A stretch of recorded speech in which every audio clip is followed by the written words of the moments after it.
weighted split squat is one of my favorite ways to progress a regular split squat where both feet are on the ground. It makes it a lot more challenging. There's a little more balance involved, and our hip flexors are definitely working on overtime, but you can really load the weight if your goal is strength versus a single leg squat where your balance component is going to throw you off a little bit and be a little bit harder to load. So you can definitely build a very strong single leg strength on this.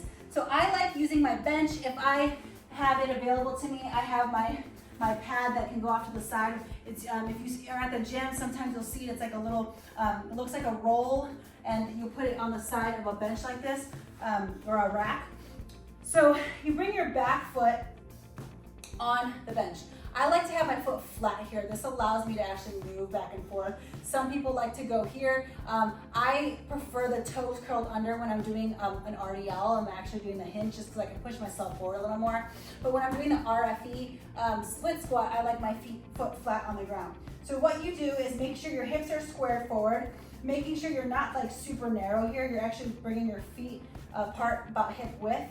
And then you keeping your hips squared, you lower your back knee down towards the ground, and then let your knees stay tracking over your foot.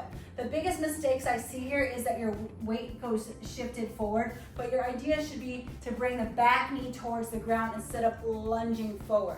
So think about dropping the back knee down towards the ground. And I just showed you with the dumbbells at your side. There are so many ways you can do this, and I program them so many different ways depending on where it is in the program. So you can go dumbbells at your side, you can go front rack position, you can go goblet position, you can go ipsilateral, you can go contralateral. In my programming, I always say what it is.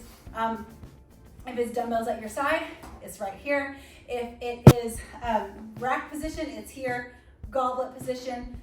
Contralateral would be the opposite arm has the dumbbell, then the leg that is forward. So the main leg that's working. And then I would either say if it was in rack position or dumbbell at your side. And then it's very rare I do ipsilateral on these. It's already a whole balance trick on its own. But getting yourself out of it, you just lower your dumbbells down to the ground, come up. If you're going super heavy, I've seen some start on the ground, pick up the dumbbells from the ground and come up. So again, it just depends on where it is on your programming, where you are in your journey, but I try to guide you as much as I can if it's in your programming.